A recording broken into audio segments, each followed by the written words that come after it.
Good afternoon, everyone. Shalom. I'm Tal Heinrich, spokesperson for the Israeli Prime Minister's office.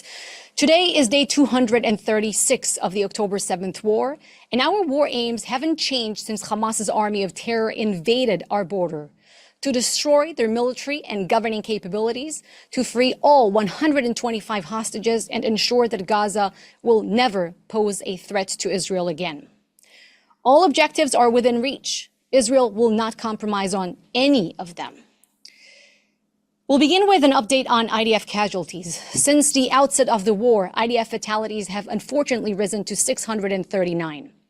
Staff Sergeant Ido Appel was aged 21 years old and was from Tzofar in the Negev desert. Staff Sergeant Amir Galilov was 20 and from Shimshit in the Galilee. Staff Sergeant Uri Bar-Or was 21 from Midreshet Ben Gurion, also in the Negev. All three fell in battle in southern Gaza. May their memories be a blessing. Our hearts go out to all the families of those soldiers killed in action defending our country, as well as to those who were murdered, taken hostage, and wounded. Next, I want to update you on the preliminary findings released yesterday by the IDF on the strike on two senior Hamas terrorists on Sunday night in Rafah and the regrettable civilian casualties that resulted. These two Hamas terrorists were both responsible and actively planning deadly attacks on Israelis. Their deaths saved lives. You can see the initial findings for yourself on the IDF website, but I wanted to highlight here some key points. IDF are focusing on the secondary explosions, likely from a Hamas ammunition warehouse near the targets that were unknown to our forces. Intercepted conversations between terror activists released indicate that the IDF strike was a small attack and that the Hamas ammunition warehouse nearby caused significant secondary explosions which led to the fire. This is evidenced by footage from Gazans showing secondary explosions. And contrary to reports, the strike was 1.8 kilometers away from the designated humanitarian area that we have called civilians to evacuate to. The strike was conducted using the smallest munitions in the IDF armory used by our jets. Our munition alone could not have ignited this fire. The investigation is ongoing. It will be swift, comprehensive, and transparent. Our war is against Hamas, not against the people of Gaza, which is why we convey deep sorrow for this tragic loss of life. But a tragic incident in Rafah is yet another clear example of Hamas's double war crime of targeting Israeli civilians from within the Palestinian population. Make no mistake, that ammunition that appeared to have caught fire and resulted in the death of Palestinian civilians was meant for us. It was meant to take Israeli lives.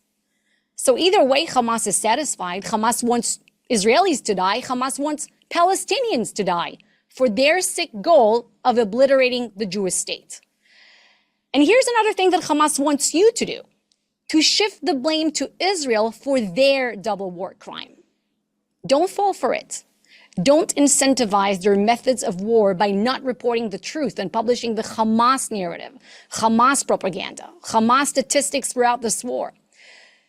I noticed there was a viral social media campaign in the last 24 hours or so reading, "All eyes are on Rafah." Well, all lies are on Rafah. Don't rush to conclusions. Wait for the facts. I now want to shift your attention to some overlooked aspects of the war.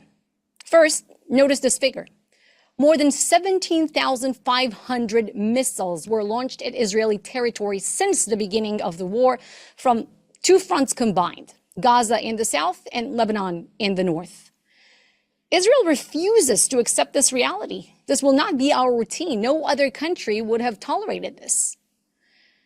And second, don't neglect the other terror fronts of this war.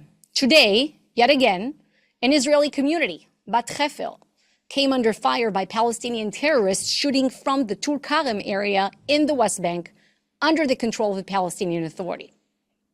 Side note to Norway, Ireland, and Spain, this is your recognized Palestinian terror state in action.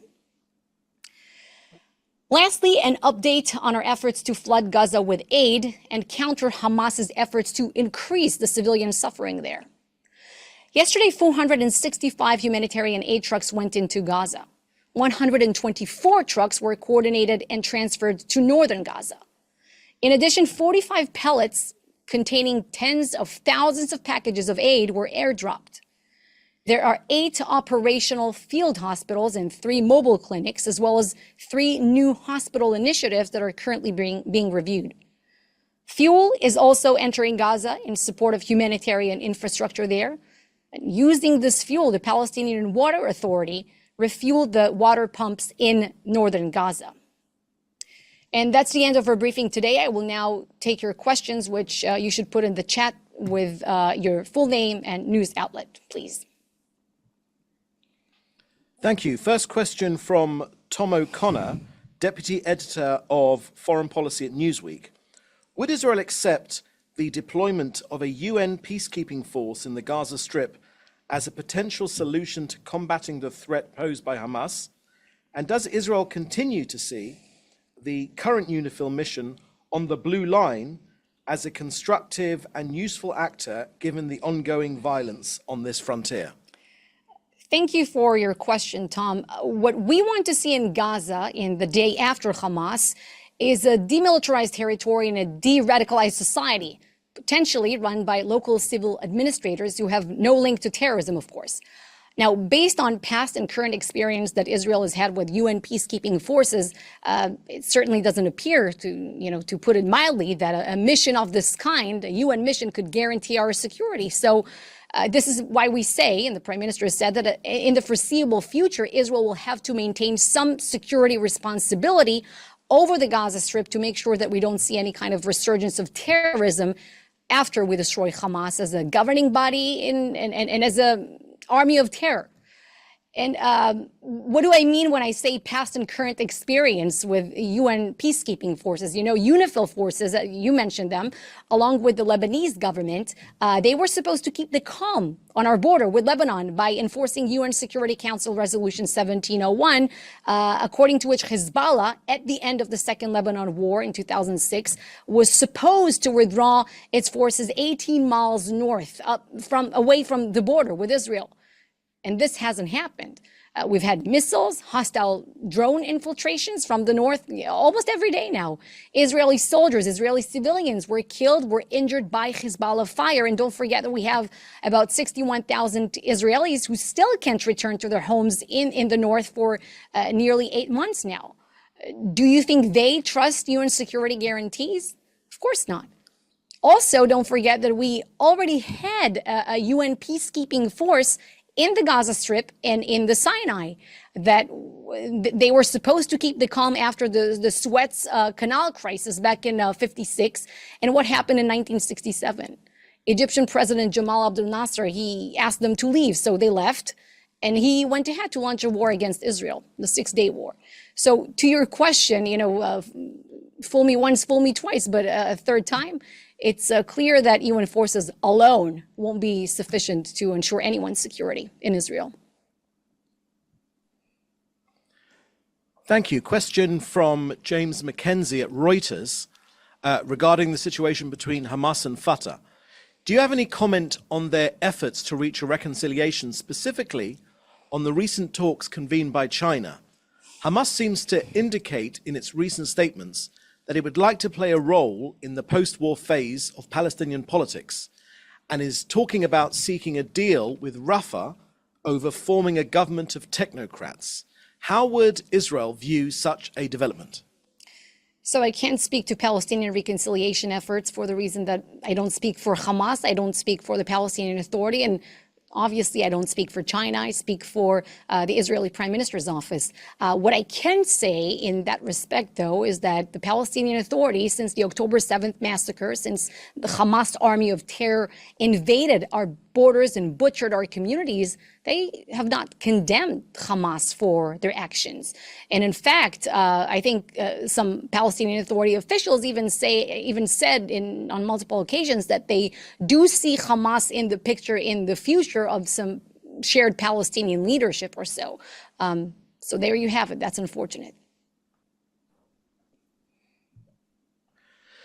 Thank you. Question from Benjamin Weinthal from Fox News Digital. Memory published a critique of a 2013 academic essay by ICC prosecutor Khan, in which he cast doubt in belief that justice can be delivered for defendants at the ICC. What's the Prime Minister's view of Khan's article? Well, I haven't seen this article, but what the ICC chief prosecutor is trying to do is, it's a vicious smear against Israel, and it's not only about Israeli leaders. Of course, it's about trying an attempt to prevent Israel from exercising its right of self-defense. We said a lot about it. It's very obvious where we stand. There's no power in the world that would stop us from defending our people, destroying Hamas, and bringing back all hostages home. To that specific report, again, I haven't seen it, so I can't comment on it. Second question from Benjamin Weinthal at Fox News Digital. Was there a defective translation about what the Prime Minister said about Rafah? Did he say tragic mistake or tragic incident? I can tell you that the Prime Minister obviously meant that any loss of civilian life in Gaza is a tragedy. And he often says that, for Hamas, it's a strategy. Thank you. Question from Joel Pollack at Breitbart News. Saudi Arabia accused Israel today of continuous genocidal massacres in Gaza. What does that mean for the prospect of a normalization deal between Saudi Arabia and Israel? First, there's no genocide in Gaza. This narrative is completely false. It's outrageous. And, Israel is carrying out a war of self-defense against an existential genocidal threat called Hamas. That's what's happening. This has been the case since October 7th. And we will continue to fight this war until we achieve all our war aims, as I stated them at the top of the briefing. To your question about peace, Israelis, we want peace. We're ready to shake hands with anyone interested in making peace with us and is serious about it. And we have a track record in the region of making peace with Arab nations to prove it. If anyone is serious about making peace with us, we are very interested in expanding the circle of peace. Thank you. Question from Jim Williams at Zenga International News Service, Washington, D.C.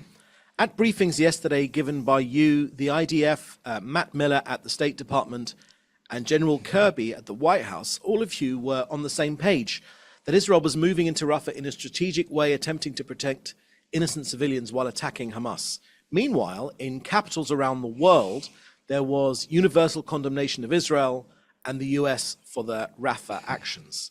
Why is there such a disconnect in other countries? Thank you for this question, Jim. I think you're bringing up an important point here because, and I sort of addressed it earlier in the briefing, the news cycle influences the global community. So this is why it's very, very important that people wait for the facts to come out. After and the Rafah incident, it's not the first time that we've seen it, that people rush to conclusion, rush to make judgment before the IDF publishes the facts of what really happened on the ground, and then the damage is done. The disinformation, the lies, the Hamas propaganda that is often being repeated, echoed by international news outlets, it's causing damage. It has ramifications. And you're talking about these protests. Some of them are, I call them pro-Hamas protests because you never see signs of people there calling on Hamas to surrender and release the hostages. So this is dangerous. This is dangerous to Jews in the diaspora because it infuels the sentiments of anti-Semitism. This is why we say don't rush to judgment. We've seen it with the Al-Ahli incident in the beginning of the war, back in October, for example. That was another good example of this, of how the news cycle was already out making a judgment that Israel struck a hospital. Hamas claimed 500 civilians died on the spot. But few hours later, it all transpired that this was a vicious lie. And in fact, it was a Palestinian Islamic Jihad missile that fell short in the parking lot of that hospital in Gaza, killing a few dozens. So these lies, they're dangerous. I'll just say it this way. They're very, very dangerous. This is why it's important that we keep the accuracy here. And when we conduct an investigation, we take it very, very seriously. So wait for the facts. Thank you. That was the last question. And that concludes the daily briefing for today. Thank you for joining us.